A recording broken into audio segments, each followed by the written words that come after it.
Bismillahirrahmanirrahim. Assalamualaikum warahmatullahi wabarakatuh. Alhamdulillahilladzi bini'matihi tatimmu shalihat. Alladzi hadana li hadza wa ma kunna linahtadiya laula an hadana Allah. Asyhadu an la ilaha illallah wahdahu la syarika lah wa asyhadu anna Muhammadan 'abduhu wa rasuluh.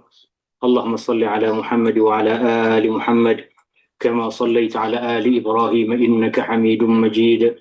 Allahumma barik ala Muhammad wa ala ali Muhammad كما باركت على آل إبراهيم إنك حميد مجيد سبحانك لا علم لنا إلا ما علمتنا إنك أنت السميع العليم اللهم إنا نسألك علما نافعا ورزقا طيبا وعملا متقبلا اللهم أحسن عاقبتنا في الأمور كلها وأجرنا من خزي الدنيا وعذاب الآخرة يا الله يا رحمن يا رحيم يا الله berkatilah umur kami.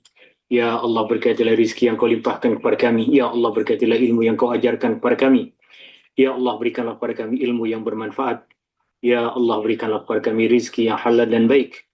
Ya Allah, kurniakanlah kepada kami amal ibadah yang kau terima. Rabbana taqabbal minna innaka antas samiul alim. Wa tub alaina innaka antat tawwabur rahim. Rabbana atina fid dunya hasanah. Wa fil akhirati hasanatan wa qina adzaban nar. Wassallallahu ala Nabi Muhammadin walhamdulillahi rabbil alamin. Hadirin, tuan-tuan, puan-puan, ibu ayah, saudara-saudari yang dirahmati Allah Subhanahu wa taala, kita berjumpa kembali di dalam perkongsian kita Kembara Jiwa bersama Rasulullah sallallahu alaihi wasallam, di mana dalam perkongsian ini kita mengupas tentang sirah Nabi sallallahu alaihi wasallam, bukan setakat kita menceritakan tentang peristiwa-peristiwa yang terjadi di dalam kehidupan Rasulullah sallallahu alaihi wasallam, tetapi kita coba untuk mengambil ibrah, mengambil pengajaran, mengambil hikmah agar ia menjadi asas di dalam ibadah kita, di dalam amal kehidupan kita. Ikhwati fillah, naltaqi mujaddadan fi barnamijina Rihlatir Ruh ma'a Rasulillah sallallahu alaihi wasallam, حيث ندرس في هذه اللقاءات سيرة النبي صلى الله عليه وسلم. نغوص في أعماق السيرة النبوية لنأخذ منها دروسا وعبرا ونستضيف في هذه اللقاءات فضيلة الشيخ Muntasir Abdul Basit, dan yang menjadi tetamu kita di dalam perkongsian ini adalah Fadilatul Syekh Muntasir Abdul Basit dari Mesir. Apa kabar Syekh? Kaifa haluka ya Fadilatul Syekh? Ya marhaba, alhamdulillah, barakallahu fikum jami'an. Kullu 'am wa antum bikhair. Dan perjumpaan kita dalam majlis ilmu kita, dalam perkongsian kita di malam hari ini, insyaallah kita akan mengupas tentang perjalanan hijrah Nabi sallallahu alaihi wasallam. Adakah perjalanan Nabi sallallahu alaihi wasallam adalah satu pelarian? Adakah Nabi sallallahu alaihi wasallam lari dari tanggung jawab yang Allah Subhanahu wa taala perintahkan kepadanya untuk berdakwah di Mekah? Adakah ia adalah satu strategik di dalam dakwah yang digunakan oleh Nabi SAW, atau ia adalah perintah dari Allah Subhanahu wa taala? Unwanu darsina fi hadhihi al-muhadharah huwa hijrah an-nabawiyyah, hijratun Nabi sallallahu alaihi wasallam, hijratul muslimin min Makkah ila al-Madinah. Hal kanat هجرة النبي صلى الله عليه وسلم هروبا من الواقع المرير الذي عاشه المسلمون في مكة، أم هي خطوة في الدعوة، أم هي طاعة لأمر الله؟ Ini yang akan kita kupas. Hadza ma nadrusuhu fi hadhihi al-laila ma'a fadilatul Syekh. Wa kaifa kana hijrah Nabi sallallahu alaihi wasallam, bagaimana perjalanan hijrah Nabi sallallahu alaihi wasallam, bagaimana Rasulullah sallallahu alaihi wasallam, dan kenapa Rasulullah sallallahu alaihi wasallam berhijrah secara sembunyi-sembunyi, senyap-senyap, sedangkan di dalam riwayat misalnya Umar bin Khattab radhiyallahu an berhijrah dengan terbuka, bagi mencabar, menantang masyarakat Mekah pada ketika itu, menunjukkan keberanian. Dan juga kita mengetahui bahwa dalam perjalanan Isra dan Mi'raj, Rasulullah SAW diberikan kenderaan istimewa oleh Allah Subhanahu wa taala Rasulullah SAW menempuh perjalanan yang jauh dalam peristiwa Isra dan Mi'raj hanya dalam satu malam. Tapi kenapa perjalanan hijrah Nabi SAW memerlukan perjuangan yang begitu besar? Limadha baqiya Nabi SAW fi Makkah kull hadha al-waqt? Limadha qarrar al-hijrah? Limadha lam yuhajir an-Nabi SAW مثل طريقة عمر جهرة؟ لماذا لم يأتي البراق ليركبه النبي صلى الله عليه وسلم? Kenapa Nabi tidak naik burak sahaja?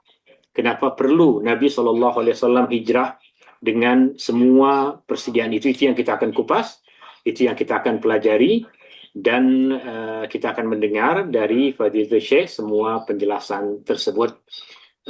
ونؤتي الفرصة كاملة لفضيلة الشيخ لإلقاء المحاضرة. تفضل يا شيخنا. بارك الله فيكم. بسم الله الرحمن الرحيم. الحمد لله رب العالمين، الصلاة والسلام على أشرف المرسلين وخاتم النبيين ورحمة الله للعالمين سيدنا محمد وعلى آله وصحبه أجمعين. اللهم علمنا ما ينفعنا وانفعنا بما علمتنا وزدنا علما وعلمنا من لدنك علما واشرح صدورنا ويسر أمورنا واغفر ذنوبنا وتول أمرنا وعافنا واعف عنا سبحانك لا علم لنا إلا ما علمتنا إنك أنت العليم الحكيم. مرحبا بكم أيها الإخوة والأخوات في هذا اللقاء الطيب الذي نجتمع فيه حول مائدة العلم النافع تقربا إلى الله سبحانه وتعالى ومحبة لسيدنا رسول الله صلى الله عليه وسلم وحبا لديننا. وبداية أهنئكم بالعام الهجري الجديد. نحن يعني في عام 1448 من هجرة النبي صلى الله عليه وسلم. أسأل الله أن يجعله عام بركة وسعادة وخير وفرج علينا وعليكم وعلى المسلمين أجمعين إنه سبحانه وتعالى أكرم الأكرمين. Pada permulaan Fadil Syekh mengucapkan selamat datang kepada semua yang hadir di dalam perkongsian kita di malam hari ini. Kita semua memohon agar Allah Subhanahu wa taala kurniakan kepada kita ilmu yang bermanfaat, agar apa yang kita pelajari dalam pertemuan kita di malam hari ini mendapatkan manfaat dari Allah Subhanahu wa taala. Dan Fadilatul Syekh juga mengucapkan bersempena tahun baru Hijriah, kullu am wa antum bi khair. Semoga Allah Subhanahu wa taala jadikan ia sebagai tahun yang penuh dengan keberkatan, tahun yang penuh dengan kebaikan. نعم، الهجرة حدث عظيم ومفصلي في حياة المسلمين، ولذلك اجتمعت كلمة المسلمين في أيام سيدنا عمر بن الخطاب على أن يجعلوا بداية تاريخ المسلمين هو بهجرة النبي صلى الله عليه وسلم. تشاوروا فيما بينهم. لماذا؟ لأنهم أرادوا أن يكون للمسلمين تاريخ خاص بهم، تاريخ يعكس هوية المسلمين وشخصيتهم المستقلة وتميزهم وارتباطهم بدينهم. فلكل أمة يعني حدث عظيم في حياتها تجعله تاريخا خاصا بها. وإذا كان التاريخ الميلادي من ميلاد السيد المسيح عليه السلام، فإننا أتباع محمد صلى الله عليه وسلم وخاتم الأنبياء والمرسلين نستحق أن نجعل لنا تاريخا هجريا أو تاريخا خاصا يربطنا برسول الله محمد صلى الله عليه وسلم. ولذلك الصحابة أرادوا أن يجعلوا للمسلمين تاريخا خاصا بهم.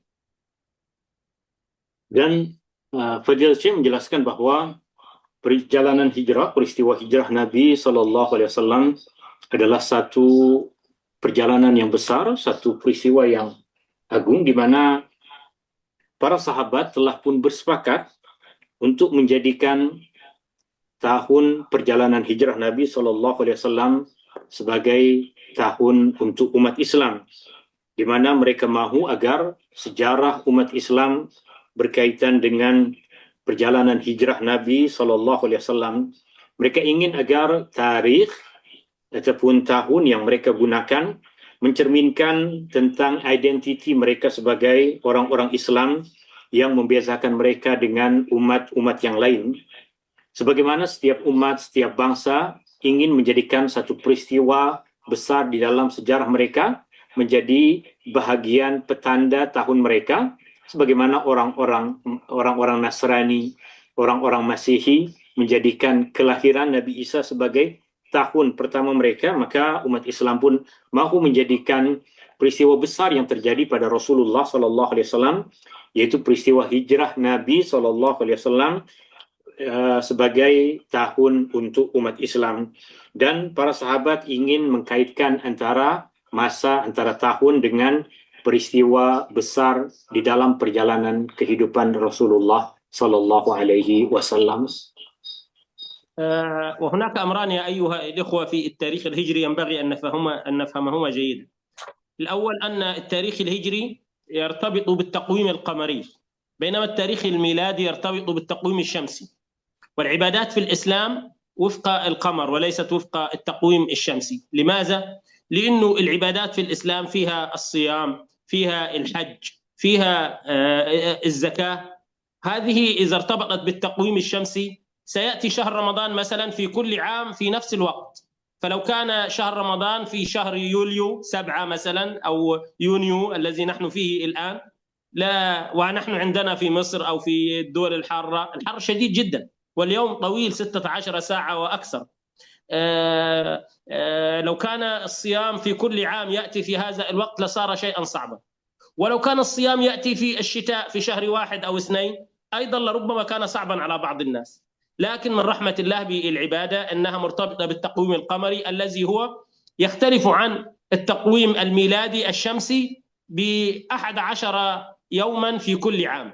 هذه 11 يوما في كل عام تجعل العبادة تدور ما بين الصيف والشتاء، وكذلك الزكاة يحول الحول وفق التاريخ الهجري قبل التاريخ الميلادي ب11 يوما، فيكون ذلك سببا في إخراج الزكاة مبكرا، والحج كذلك، وهكذا العبادات تدور في السنة كلها حتى يتعبد المسلم لله في الصيف وفي الشتاء وفي أي وقت. Dan ada dua perkara yang ingin dijelaskan oleh Fadil Syekh berkaitan dengan tahun Hijri ataupun tarikh Hijri, di mana tarikh Hijri berkaitan dengan bulan, berkaitan dengan peredaran, berkaitan dengan pusingan bulan, sedangkan tarikh Masehi ianya berkaitan dengan pusingan perputaran matahari, di mana ibadah-ibadah di dalam Islam dikaitkan dengan bulan-bulan qamari, bulan-bulan Hijri, yang tentunya dikaitkan dengan perputaran dan perpusingan bulan. Ibadah puasa, ibadah haji, ibadah zakat. Puasa sebagai contoh, Allah Subhanahu wa taala syariatkan puasa di bulan Ramadan, dan bulan Ramadan setiap tahun akan bertukar masanya. Jika Allah Subhanahu wa taala perintahkan kita untuk berpuasa mengikut kepada tarikh Masehi, maka ia akan berkekalan dalam satu tempoh masa tertentu sahaja.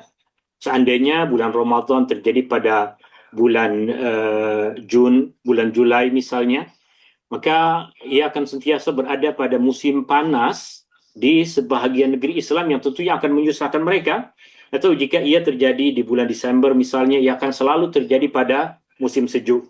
Sedangkan ketika Allah Subhanahu wa taala memilih untuk menjadikan bulan qamari sebagai bulan untuk kita melaksanakan ibadah kepada Allah Subhanahu wa taala, maka ia akan sentiasa berpusing, ia akan sentiasa berpindah, di mana perbezaan masa antara bulan qamari dengan bulan Masehi adalah 11 hari setiap tahun, sehingga umat Islam akan melaksanakan ibadah puasa pada masa-masa yang berbeza. Demikian juga ibadah zakat, di mana setiap tahun mereka akan mengeluarkan zakat 11 hari lebih awal dibandingkan tahun sebelumnya. Demikian juga ibadah haji. Dan ia memberikan hikmah kepada kita agar umat Islam melakukan ibadah kepada Allah Subhanahu wa taala sepanjang masa, pada musim panas juga pada musim sejuk. Artinya Ramadan terkadang datang pada musim panas, terkadang Ramadan datang pada musim sejuk. فهذا هو الأمر الأول، أن التاريخ الإسلامي يرتبط بالتقويم القمري لأنه يرتبط بعباداتنا التي ترتبط برؤية هلال القمر. الأمر الثاني يا أيها الأحبة، أن الصحابة رضوان الله عليهم في أيام عمر بن الخطاب، يعني جاءت رسالة لسيدنا عمر مؤرخة بتاريخ ميلادي، ويعني فيها العام الميلادي، ولا يذكر فيها يعني أي عام هذا، تاريخ الشهر فقط. فقال يعني عمر رضي الله عنه يعني أي عام هذا، أو بأي عام هذا التاريخ؟ ثم قال نريد أن نصنع تاريخا خاصا بنا، فما هو الحدث الذي نبدأ به التاريخ الإسلامي؟ هنا تشاور الصحابة فيما بينهم، فمنهم من قال نبدأ تاريخ المسلمين بميلاد النبي صلى الله عليه وسلم، ومنهم من قال نبدأ تاريخ المسلمين بوفاة النبي صلى الله عليه وسلم لأن حدث يعني عظيم، ومنهم من قال نبدأ تاريخ المسلمين ببداية البعثة يوم نزل جبريل على النبي صلى الله عليه وسلم، ومنهم من قال نبدأها بالهجرة. ثم اتفقوا فيما بينهم أن أعظم حدث مر على الإسلام هو هجرة النبي صلى الله عليه وسلم. لماذا؟ لأن بها قامت دولة للمسلمين، وتحول المسلمين من مرحلة الاستضعاف إلى مرحلة القوة، ومن مرحلة جزء من الإسلام إلى مرحلة شمول نظام الإسلام في الحياة كلها في المدينة. فأجمعوا على أن تاريخ هجرة النبي وسنة هجرة النبي هي بداية التاريخ التي تستحق أن تكون بداية التاريخ الإسلامي. Dan apa yang tadi dikongsikan oleh Fadil Zisha adalah perkara yang pertama. Dan perkara yang kedua adalah para sahabat pada masa Umar bin Khattab radhiyallahu an. Umar bin Khattab radhiyallahu an mendapatkan surat dari sahabatnya yang berada di negeri yang lain. Dan dalam surat tersebut ada perkara yang penting tapi tidak dapat diketahui dengan pasti. Ia berkaitan dengan tahun bila. Adakah tahun sekarang, tahun lepas, atau tahun yang akan datang, kerana tiada tahun, tidak ditulis tahun di dalam surat tersebut. Ini yang menyebabkan para sahabat berbincang sesama mereka tentang keperluan untuk menentukan ataupun membuat tahun khusus bagi umat Islam agar mempermudahkan urusan mereka. Maka mereka berbincang, bermusyawarat sesama dengan mereka, sesama para sahabat Nabi SAW. Sebahagian dari mereka misalnya mencadangkan agar kelahiran Nabi SAW dijadikan sebagai tahun pertama bagi umat Islam.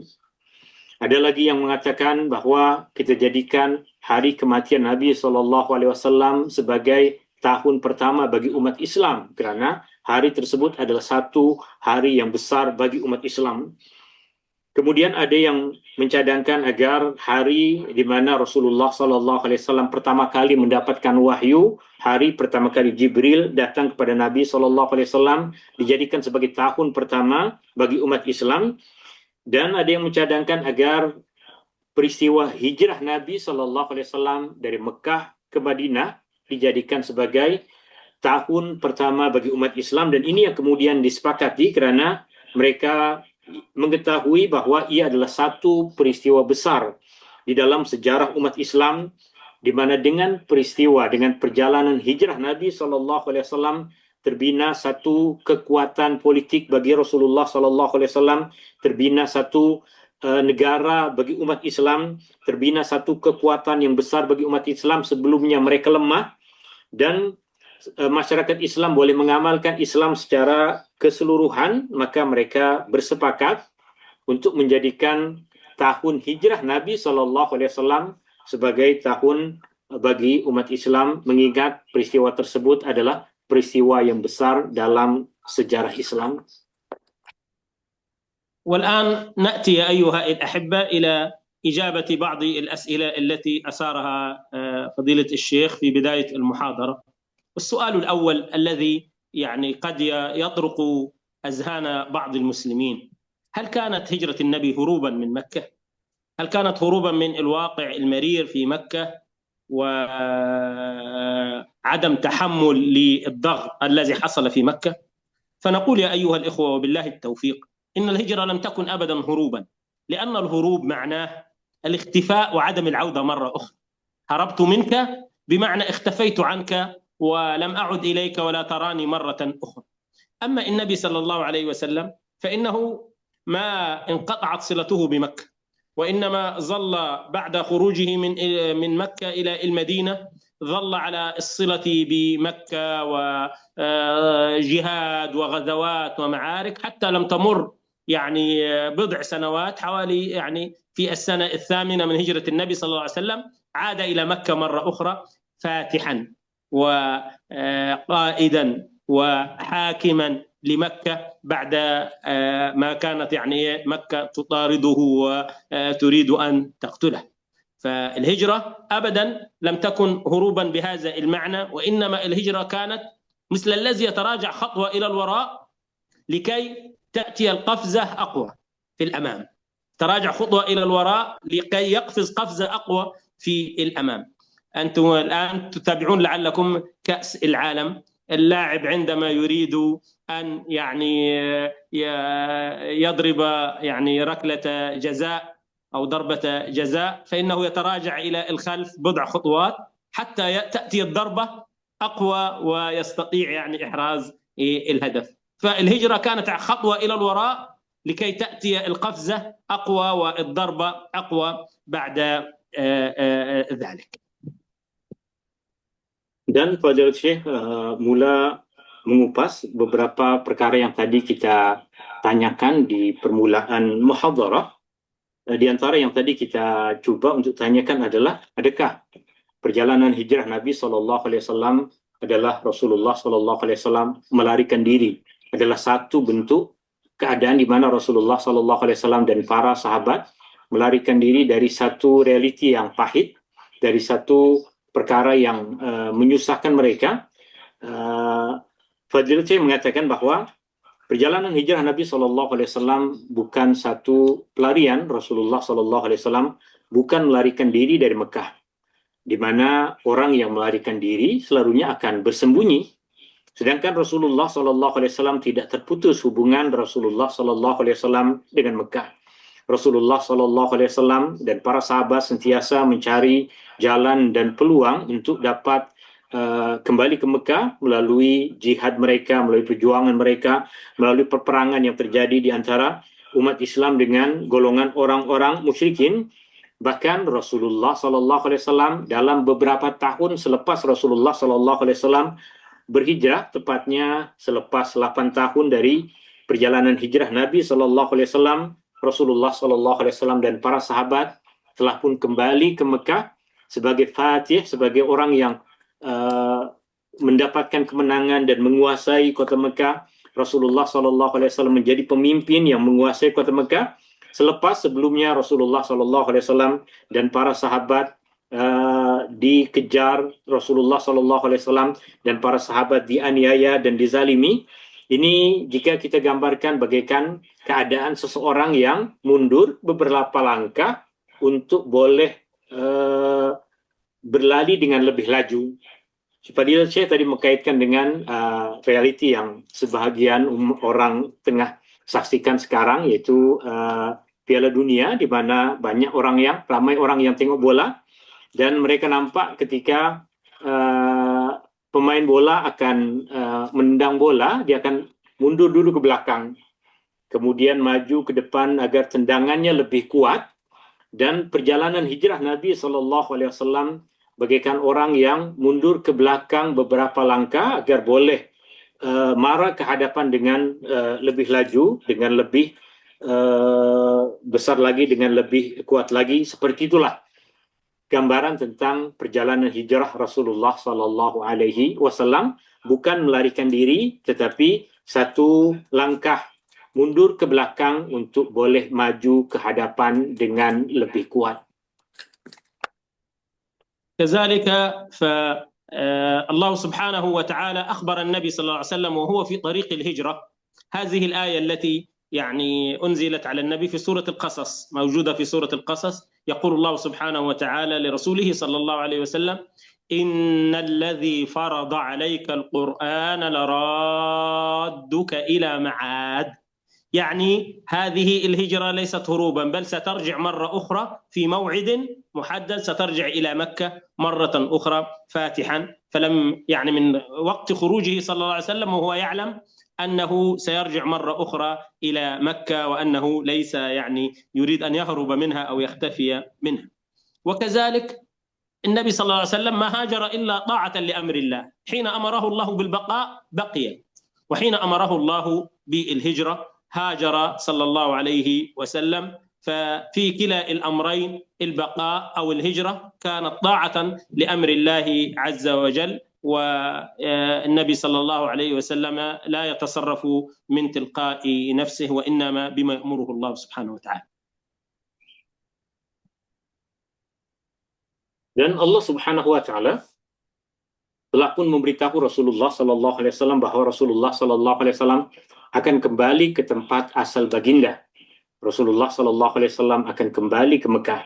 Allah Subhanahu wa taala menurunkan kepada Rasulullah sallallahu alaihi wasallam surah Al-Qasas, di mana di dalam surah tersebut pada ayat yang tadi dibacakan oleh Fadilul Syekh, ayat yang bermaksud sesungguhnya Allah yang telah menurunkan kepadamu Al-Quran, sesungguhnya Allah Subhanahu wa taala yang telah memberikan kepadamu perintah-perintah di dalam Al-Quran, sesungguhnya Allah akan mengembalikanmu ke tempat asal pada tempoh masa tertentu. Dan ia menjelaskan bahwa Allah Subhanahu wa taala berjanji kepada Rasulullah sallallahu alaihi wasallam bahwa Rasulullah sallallahu alaihi wasallam akan kembali ke Mekah. Perjalanan hijrah Nabi sallallahu alaihi wasallam bukan perjalanan meninggalkan Mekah selama-lamanya, kerana Allah Subhanahu wa taala sudah pun menjanjikan kepada Rasulullah sallallahu alaihi wasallam bahwa Rasulullah sallallahu alaihi wasallam akan kembali ke tempat asal. Dan kita semua tahu Rasulullah sallallahu alaihi wasallam duduk di Mekah kerana perintah Allah. Rasulullah sallallahu alaihi wasallam juga keluar dari Mekah kerana perintah dari Allah Subhanahu wa taala. Pada dua-dua keadaan tadi, Rasulullah sallallahu alaihi wasallam berada di Mekah, Rasulullah sallallahu alaihi wasallam hijrah ke Madinah, semua adalah melaksanakan apa yang diperintahkan oleh Allah Subhanahu wa taala, di mana Rasulullah sallallahu alaihi wasallam tidak melakukan apapun perkara dari dirinya sendiri, dari kehendak dan keinginannya sendiri. Rasulullah sallallahu alaihi wasallam hanyalah seorang rasul yang melaksanakan apa yang diperintahkan oleh Tuhannya. وهنا نأتي يا أيها الأحبة إلى السؤال الثاني في مدرستنا حول الهجرة، ألا وهو لماذا بقي النبي صلى الله عليه وسلم في مكة كل هذا الوقت؟ 13 عاما يكابد المشركين ويواجههم ويتحمل أذاهم. استشهد في أثناء هذه الفترة كثير من الصحابة، استشهد سيدنا ياسر والد سيدنا عمار بن ياسر، وأمه أيضا سيدة سمية، واستشهد غيرهم من الصحابة والمستضعفين، وعذب كثير من الصحابة، وأوذي النبي صلى الله عليه وسلم، ومع ذلك ظل صامدا في مكة المكرمة 13 عاما لا يهاجر. ثم بعد ذلك يعني هاجر النبي صلى الله عليه وسلم فبقي في المدينة 10 سنين فقط، حتى عندما اشتد الأمر على الصحابة أمرهم أن يهاجروا إلى الحبشة مرة واثنتين، الهجرة الحبشة الأولى وهجرة الحبشة الثانية، ومع ذلك هو لم يهاجر صلى الله عليه وسلم من مكة، ويعني بقي كل هذا الوقت. فلماذا بقي كل هذا الوقت يا أيها الإخوة؟ Dan kita masuk kepada perkara yang kedua, soalan yang kedua, kenapa Rasulullah sallallahu alaihi wasallam berkekalan di Mekah pada tempoh masa yang cukup lama ini? Dalam 13 tahun, kenapa Rasulullah sallallahu alaihi wasallam tidak segera pergi meninggalkan Mekah? Kenapa Rasulullah sallallahu alaihi wasallam rela untuk menghadapi aniaya dan kezaliman dari masyarakat Mekah pada ketika itu, yang bahkan mengorbankan beberapa sahabat-sahabat Nabi sallallahu alaihi wasallam. Banyak sahabat-sahabat Nabi sallallahu alaihi wasallam yang gugur di dalam keadaan di mana Rasulullah sallallahu alaihi wasallam berada di Mekah. Misalnya keluarga Yasir, ibunda Sumayyah yang mati syahid ketika Rasulullah sallallahu alaihi wasallam masih berada di Mekah. Dan penganiayaan yang dihadapi oleh para sahabat daripada orang-orang musyrik di Mekah. Kenapa Rasulullah sallallahu alaihi wasallam tetap bersabar berada di Mekah selama lebih kurang 13 tahun selepas mendapatkan wahyu, tidak keluar dari Mekah, tidak pergi ke Madinah? Bahkan Rasulullah sallallahu alaihi wasallam telah pun memerintahkan semasa Rasulullah berada di Mekah, beberapa orang sahabatnya ataupun ramai sahabat untuk berhijrah ke Habasyah, tetapi Rasulullah sallallahu alaihi wasallam tetap berkekalan di Mekah, tidak berhijrah, kenapa Rasulullah SAW dan para sahabat tetap bertahan di Mekah untuk tempo masa yang lama ini? Apa rahasianya dan apa sebabnya? وللإجابة على هذا السؤال يا أيها الإخوة نقول أولا إن الدعوات كلها كانت يعني يصيبها الأذى، ولو كان الداعية كلما أصابه بعض الأذى ترك هذا المكان إلى مكان آخر لم يكن هناك صدق في دعوته، لأن علامة الصدق في الدعوة هو الصمود أمام الأذى ما دام يستطيع الإنسان يعني تحمله. فالسلم الذي تصعد عليه الدعوات هو سلم الإيذاء وسلم الابتلاءات والامتحانات والصمود والصبر في مواجهتها، ولذلك بقي النبي صلى الله عليه وسلم صابرا وصامدا في الدعوة إلى مكة، لم يؤذن له بقتال ولم يأمر الصحابة بالقتال، رغم أنه كان معه يعني أبطال الصحابة، كان معه عمر وكان معه أبو بكر وكان معه علي وكان معه حمزة، ومع ذلك قال كفوا أيديكم إننا لم نؤمر بقتال. هذا الصمود يدل على صدق هذه الدعوة وعلى الصبر الذي تربى عليه هؤلاء الأصحاب، يمكنهم أن يقاتلوا ومع ذلك يطيعون أمر رسول الله صلى الله عليه وسلم. فطالما كان الأذى يمكن تحمله بقي النبي صلى الله عليه وسلم في مكة، لكن لما وصلت الأمور إلى مرحلة معينة أذن له بالهجرة صلى الله عليه وسلم. ما هي هذه المرحلة يا أيها الإخوة؟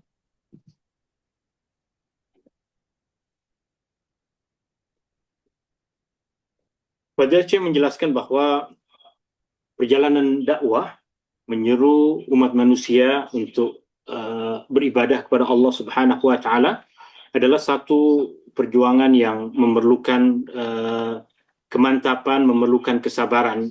Seandainya seorang pendakwah, seandainya Rasulullah SAW yang ditugaskan untuk berdakwah, setiap kali mendapatkan cabaran, setiap kali mendapatkan tantangan, setiap kali mendapatkan aniaya dari orang lain, meninggalkan dakwah tersebut, berpindah ke tempat lain, maka tidak akan berjalan, tidak akan berhasil satu dakwah. Di antara ciri utama dalam dakwah adalah berpegang teguh kepada prinsip yang ingin diajarkan, sabar dalam perjuangan. Dan di antara tangga di dalam berdakwah adalah ujian dan kesabaran dalam menghadapi ujian. Rasulullah SAW semasa di Mekah, Rasulullah SAW dan para sahabat bersabar, mereka dilarang untuk berperang, meskipun pada ketika itu kita ketahui bahwa ramai di antara sahabat-sahabat Nabi SAW adalah orang-orang yang terkenal sebagai tokoh-tokoh pejuang yang besar. Di antara sahabat Nabi SAW ada Umar bin Khattab, di antara sahabat Nabi SAW ada Abu Bakar, ada Ali bin Abi Thalib, ada Hamzah, di mana mereka adalah tokoh-tokoh perjuang yang besar, yang seandainya mereka diizinkan untuk berperang pada ketika itu, boleh jadi mereka boleh menguasai Mekah pada ketika itu, tapi Rasulullah SAW perintahkan kepada mereka untuk menahan tangan mereka daripada berperang dan bersabar di dalam keadaan berdakwah tersebut. Selagi penganiayaan yang dihadapi oleh umat Islam masih boleh dihadapi dengan kesabaran, maka Allah Subhanahu wa taala perintahkan kepada mereka untuk bersabar, sehinggalah sampai kepada satu keadaan tertentu yang kemudian Allah Subhanahu wa taala perkenankan mereka dan perintahkan kepada mereka untuk berhijrah. Apakah keadaan yang menyebabkan para sahabat kemudian diperintahkan oleh Allah Subhanahu wa taala untuk berhijrah? هذه المرحلة والنقطة الفاصلة التي يعني كان لابد فيها من الهجرة بعد كل هذه السنوات هي مرحلة محاولة القضاء على قائد الدعوة، محاولة القضاء على الدعوة نفسها بالقتل. النبي صلى الله عليه وسلم المشركون وصلوا إلى مرحلة أنهم يعني اجتمعوا في دار الندوة، وقيل إن الشيطان حضر معهم في صورة واحد من الناس وتشاوروا فيما بينهم، وهذا الذي ذكره الله في سورة الأنفال: وإذ يمكر بك الذين كفروا ليثبتوك أو يقتلوك أو يخرجوك. يثبتوك يعني يحبسونك، ليثبتوك أو يقتلوك أو يخرجوك، ويمكرون ويمكر الله والله خير الماكرين. استقر رأيهم في النهاية على القضاء على النبي، قتل النبي صلى الله عليه وسلم. وتعرفون القصة، أن يجمعوا يعني 40 رجلا شديدا شابا من قبائل مختلفة حتى يضربون النبي ضربة رجل واحد، فيتفرق دمه في القبائل، ولا يملك قومه وقبيلته إلا الرضا بالدية. فعند هذه النقطة ما بقاء النبي صلى الله عليه وسلم في مكة؟ بقاء النبي في مكة بعد محاولة قتله والقضاء على الدعوة هو إلقاء بالنفس إلى التهلكة وتضييع للدعوة. أما قبل ذلك فقد كان النبي حرا طليقا رغم الأذى، لكنه يستطيع أن يبلغ دعوته ويستطيع أن يكلم الناس، وهو في جوار يعني وحماية أبي طالب فترة، ثم بعد أبي طالب هو في يعني حماية قومه وقبيلته وبعض المشركين أحيانا. المهم يعني أن النبي كان عنده حرية في الدعوة، لكن لما وصلت المرحلة إلى كما يقولون المعركة الصفرية، صفر، يعني القضاء التام على النبي صلى الله عليه وسلم، هنا كان لابد من الهجرة. فما هاجر النبي صلى الله عليه وسلم إلا عندما كان في البقاء تهلكة، وعندما وصلت المرحلة إلى المعركة، إلى المرحلة الصفرية التي لابد فيها من القضاء على الخصم نهائيا، فهنا البقاء معناه انتهاء الدعوة.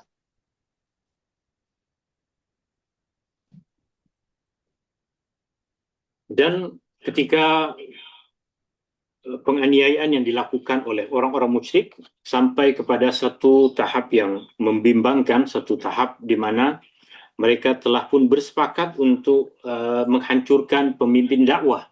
Mereka telah pun bersepakat untuk membunuh Rasulullah SAW.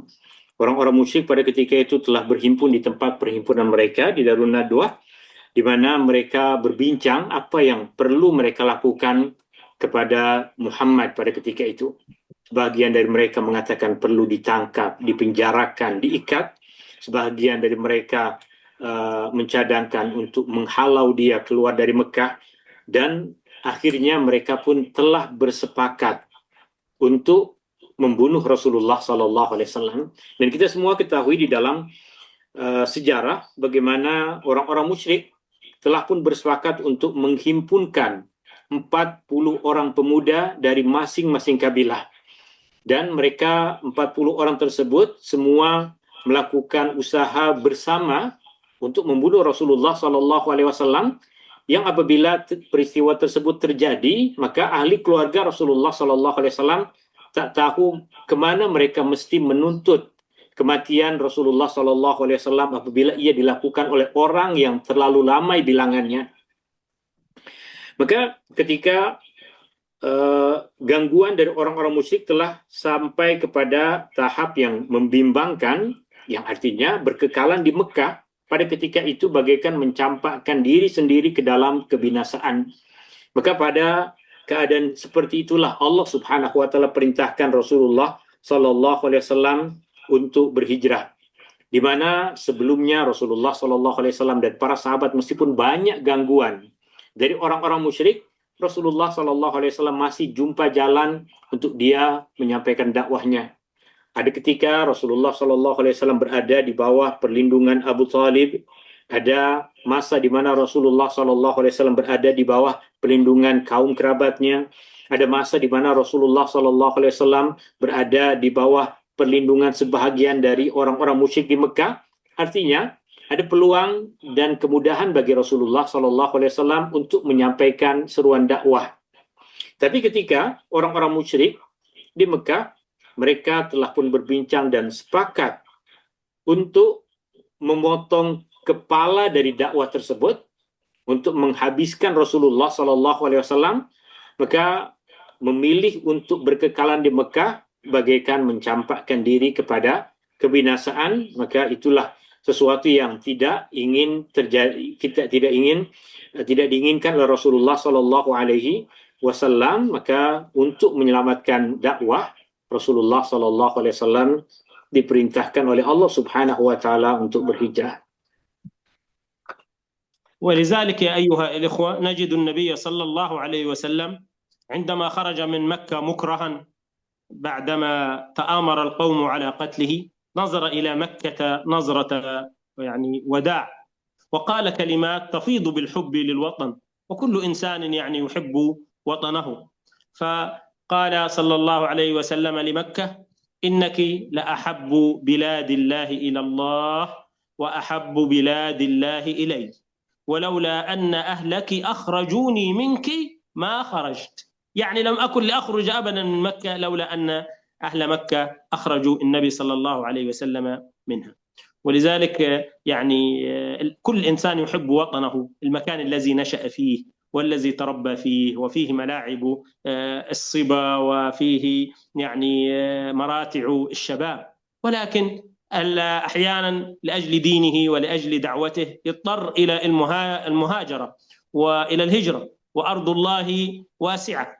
ويعني أنتم يعني لعل بعضكم هاجر من إندونيسيا ومن ماليزيا ومن غيرها إلى مصر ليتعلم في الأزهر لأجل طلب العلم، هذا نوع من الهجرة أيضا، هجرة في طلب العلم.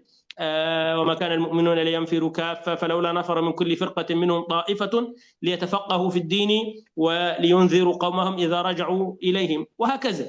فحب الوطن من الإيمان. ولذلك إذا كنا نحب بلادنا وهي بلاد عادية يعني، فما بالك بحب النبي لمكة وهي فيها بيت الله وفيها حرم الله سبحانه وتعالى. ولذلك بعدما هاجروا إلى المدينة ظل حب مكة يكوي أفئدتهم ويؤذي مشاعرهم حرمانهم من مكة، حتى أن سيدنا بلال كان يعني أصابته الحمى في المدينة، فكان يعني يقول ويتمثل بأبيات من الشعر حنينا لمكة، فيقول: ألا ليت شعري هل أبيتن ليلة بواد وحولي إذخر وجليل، وهل أردن يوما مياه مجنة وهل يبدون لي شامة وطفيل. يعني يذكر أماكن في مكة، هذه كلها شامة وطفيل وإذخر وجليل، هذه كلها جبال وأماكن في مكة يذكرها ويقول: هل يا ترى أرى هذه الأماكن مرة أخرى؟ فقال النبي صلى الله عليه وسلم لبلال: يا بلال دع القلوب تقر، يعني لا تجعل المشاعر تفيض مرة أخرى ودعنا نستقر. ودعا النبي صلى الله عليه وسلم فقال: اللهم حبب إلينا المدينة كحبنا مكة أو أشد.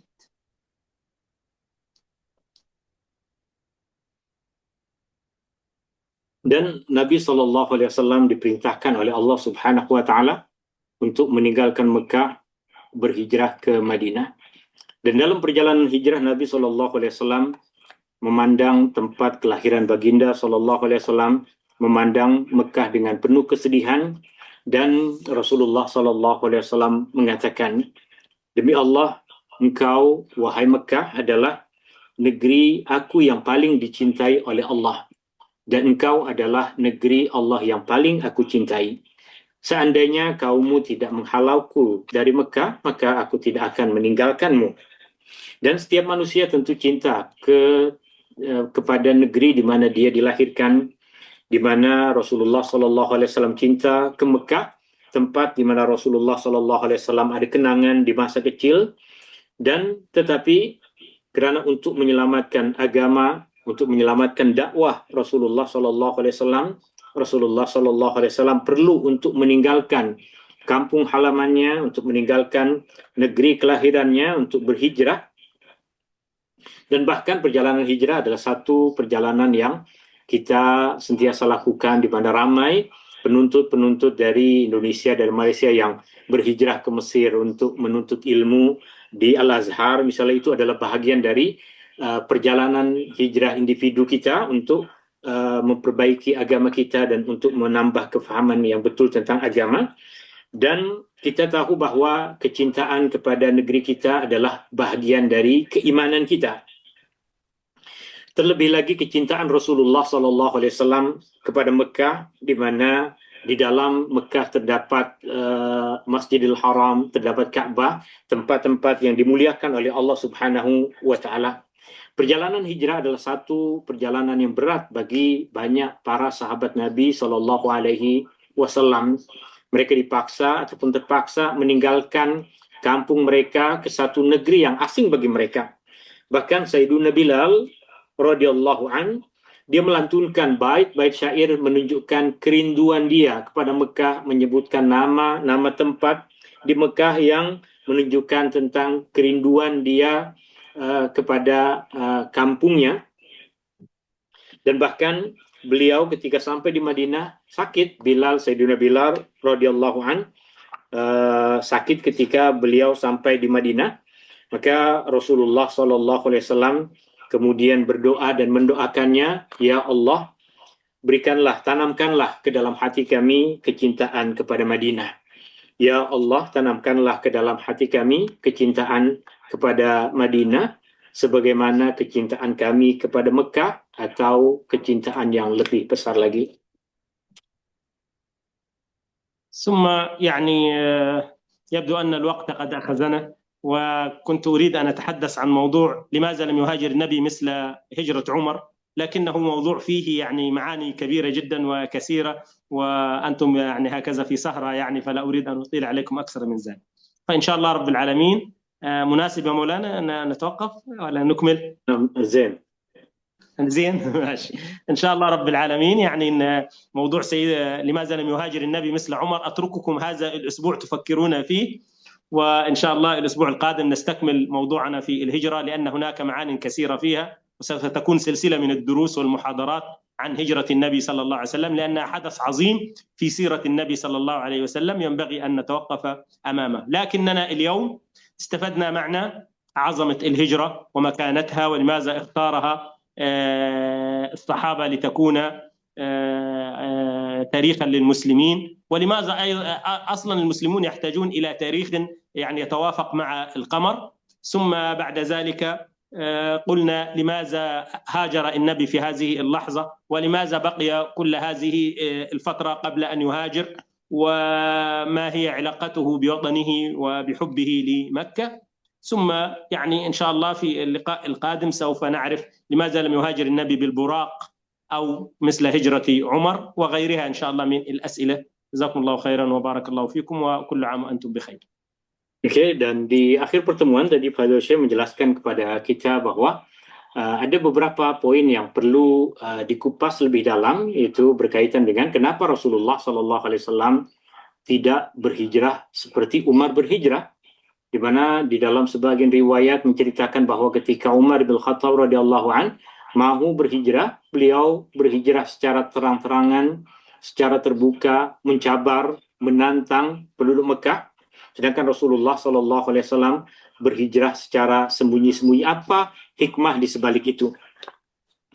Kemudian juga berkaitan dengan kenapa Rasulullah SAW tidak berhijrah dengan mengendarai burak sebagaimana perjalanan Isra Mi'raj Rasulullah SAW.